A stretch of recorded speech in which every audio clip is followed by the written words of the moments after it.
Good morning. Kalimera. I want to welcome our visitors today. If you're new to our parish and would like to join our church, fill out one of the blank cards that are in front of you in the pews and give them to one of our greeters who I'll introduce at the end, and we'll get you connected to our church. A couple of announcements to make. We'll have two divine liturgies this week, one on Tuesday for the Feast of St. Anthony at 10 o'clock, and on Wednesday for the Feast of St. Athanasios. So some of you are Anthony's, Antonius, Athanasius, Athanasia. Your name days are this week, and we'll have those services on Tuesday and Wednesday at 10 o'clock. Our young adult group is meeting tonight at 5 o'clock next door in the hall. If you are between 22 and 40 and would like to come join us for a dinner discussion tonight, we're adding new people to our group all the time. The group is relatively new, so if you're a first time considering attending, don't think we've got many people who've been here forever and ever. Please come and join us for dinner and discussion tonight at 5 o'clock next door. Our Young at Heart is having their Appropriatico Glendi on February 4th. I miswrote it in the messenger, so I'm making up for that, advertising for that. But if you're interested in going to the dinner dances in 3 weeks, and the tickets are on sale next door. John Kokas, come on up here, John, because John works really hard for our church, and he works really hard on his mustache. John is the captain of the Holy Crew, and he looks like it. And every year John helps us with the Gasparilla Parking fundraiser, which is this coming Saturday for the Children's Parade, and on the 28th for the Adult Parade.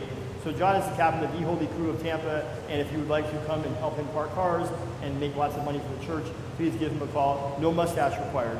But thank you, John, and God bless you for the work you're doing every year for that.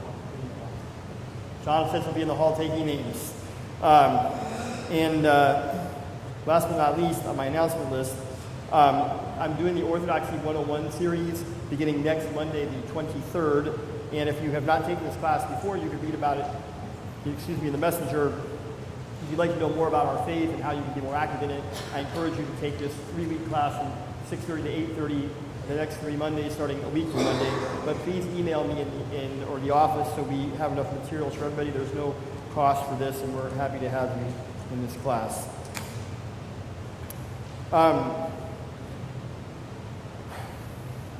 I visited a veterans hospital about 10 days ago, and there was someone from Tarpon Springs who was there and very sick, and the priest from Tarpon asked me if I would go and visit the hospital late at night, so I did. And a security guard was walking me to the room because, again, it was very late at night, and a gentleman who obviously worked in the hospital approached me and said, "Father, I need a blessing." And obviously I'm a priest, I'm dressed like a priest, so he felt comfortable coming and asking for a blessing. So he bows his head, and as I'm about to say a prayer, he says, "I confess to you, I'm not a good Catholic."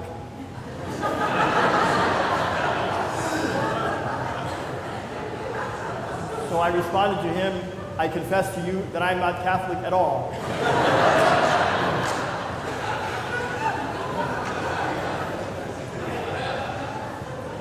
I said, "But that's okay, because you need a prayer, and I can offer a prayer." So he bowed his head, and I prayed for him. Now, later on in the story, I went in the elevator to leave, and some lady says to me, "Father, did you enjoy the installation today of the new bishop in St. Pete that the Catholics put there 10 days ago?" And I said, I have no idea what you're talking about. And she said, of course, "What kind of Catholic are you? And all the priests were there, and you weren't there, you have no idea what I'm talking about." So I said, I'm a Greek Orthodox priest. And I said, "But I'm sure that if I was Catholic, that I would have been there and I would have enjoyed it." Now, my point is, if someone came up to you and said, any random one of you, "I need a prayer," would you say, "I'm not a priest, I can't do that for you. Go to the priest, and he'll do that for you"? Or would you say, "You're here in need of a prayer, and I'm here, and I can offer a prayer, so let's have prayer"?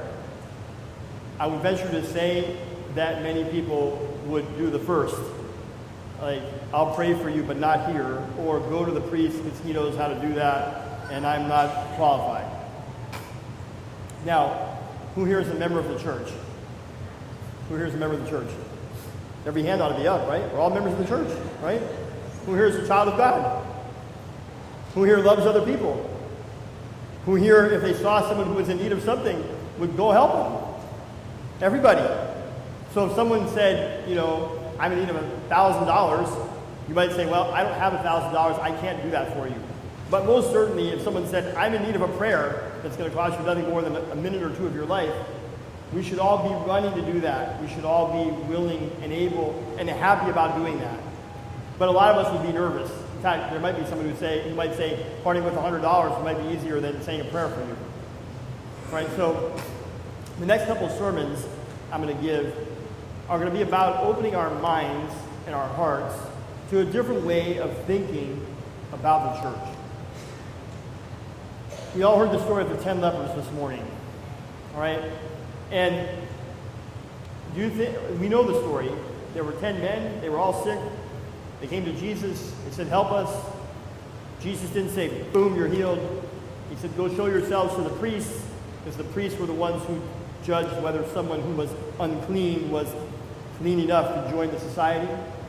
So the 10 lepers didn't say, well, that's kind of a tall order. We don't really trust you. How embarrassing if we're going to go to the priest like this.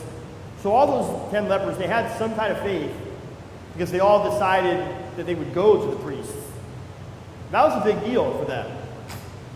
And as they were going their way, they realized that they were healed.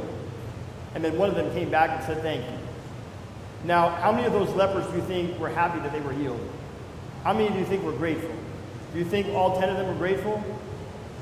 Or do you think any of those 10 were angry? Anybody think one of those 10 people was angry that they got healed? Of course not. They were all grateful that they got healed. But one person was thankful. And so there's a difference between being grateful and being thankful. Being grateful is a good feeling that you have, but being thankful is putting that feeling into action. All 10 felt grateful. One of them was thankful and came back and said, thank you, God, that this came from you. And now I'm ready to serve you. So everybody in this church is grateful that they woke up today, I hope. If the answer is no on that, we probably need to talk. But hopefully everyone is grateful that they woke up today. But are you thankful that you woke up today? Are you going to do something that puts that gratitude into action? I'm so grateful that I woke up that I'm going to make everybody I meet miserable today. I'm so grateful that I woke up, I'm going to go commit a crime today.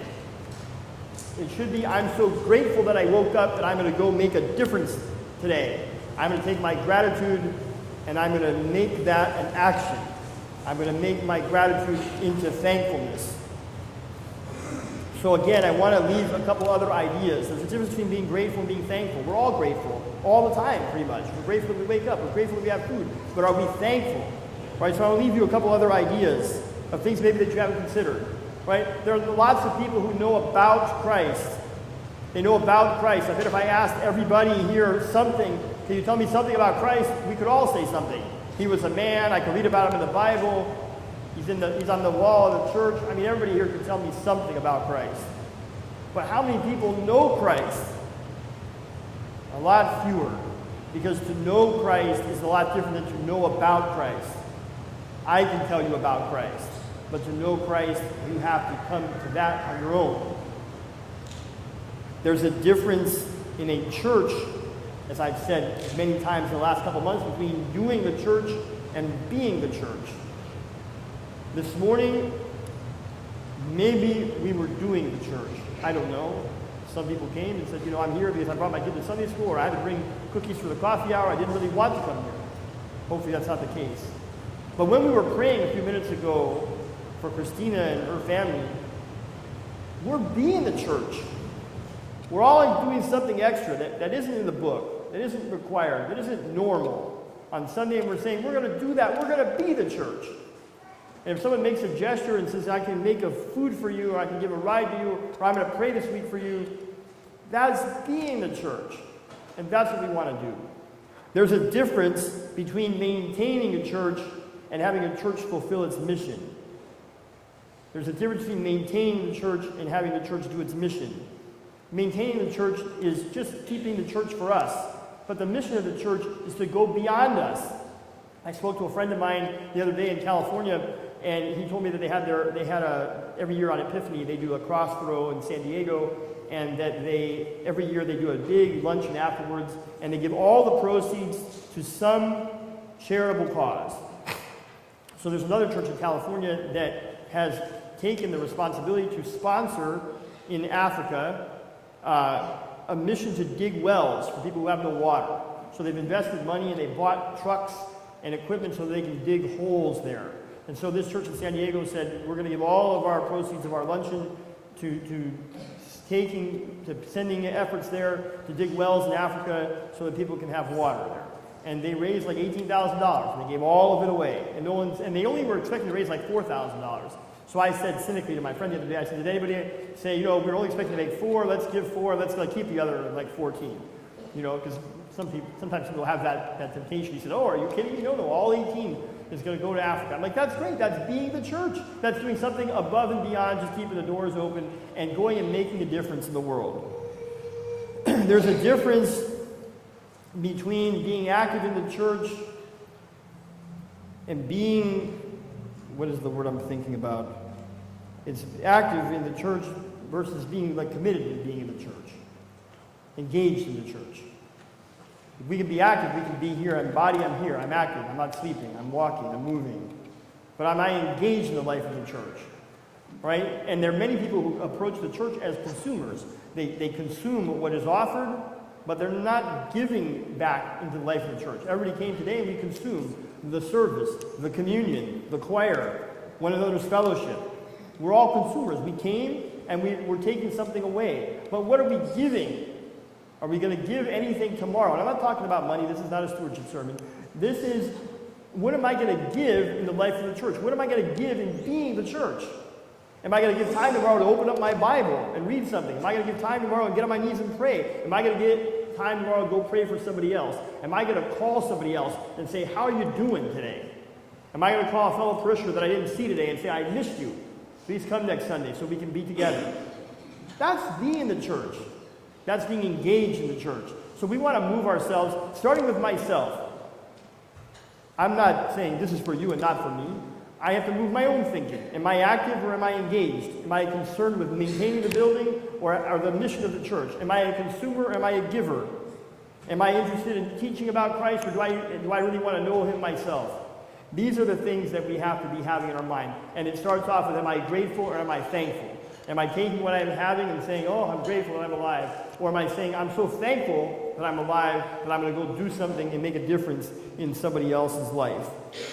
Right? That's the lesson. That's what I want you to walk away with today. Next week, we're going to talk more about what's the mission of the church. In a couple of weeks, we're going to talk about communion because someone said to me, Father, all these people are receiving communion. Do you think they know what they're doing? Do you think that they're prepared? And I'm like, you know what? I haven't given a sermon about communion in a couple of years, probably. So we're going to focus on that in a couple of weeks. And we're going to go on something every week that we're going to take that's substantial and take it away. But this week, I want you to focus on, am I grateful or am I thankful? And thankful means I am waking up and I'm thinking about my blessings, but I'm going and I'm putting them into some kind of action. And as I'm thinking about my involvement in the community, am I a consumer? Am I just taking? Or am I giving something? Not only to this community, but am I giving something far outside of this community? Right? So think about these things. And the last thing I want to do is I want to introduce one person here that many of you know. He wasn't here last week. Who's Mark? Come on over here, Mark. Mark was a career military man. And has been a member of our church for several years. He's got a wonderful wife and 2 wonderful kids. Last week, Mark was out doing something that I think is totally crazy. He was running a marathon, and the day before he ran the marathon, he ran a half marathon. The day before that, he ran a 10K, and the day before that, he ran a 5K. So if you want to know how to live a healthy lifestyle, Mark is your man. I get tired just talking about your exercising. But Mark is the head of our strategic planning committee.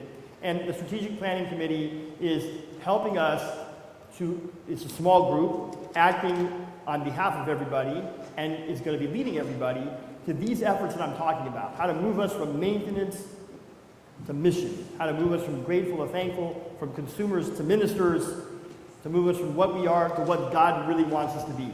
And so part of this process is just defining terms and writing down on paper what it is that we want to do and what it is we're supposed to be doing.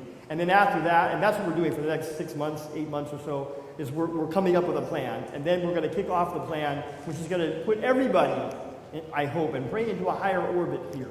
And so Mark and Gary Ward, who's not here today, they're the co-chairs of this effort. Next Sunday, you're going to be hearing about a survey. You probably read about it in the bulletin today. But Mark is the person who's doing that. This isn't just some kind of, generic, let's talk to ourselves kind of thing. This is a very, very important exercise that we're doing in our community. And I thank Mark for leading that. And I'm going to ask you next week for your help just in filling out a survey. We want to have you help us define the terms and help us define where the church is going so that we can all go there together. And what I'm saying today, that these are not concrete things. These are high concepts that God has given us, and we're going to put them in very plain, simple terms. Maybe we are going to support the church in Africa next year, or in Mexico, or whatever place. We're going to find those granular things that we're going to do. Right now, we're just asking for your help in defining the terms, setting the mission, and setting the goals, and then we're going to work at achieving them. So this is Mark, and he's the one that's leading that effort. Thank you so much, Mark. And God bless all of you. Have a wonderful week. I'm grateful that you're here, but even more than that, I'm thankful. Thank you for making a difference in my life, and I pray to God that I'm making a difference in yours. Have a wonderful week. God bless you. And our greeters for today, because I always forget that, are Skip.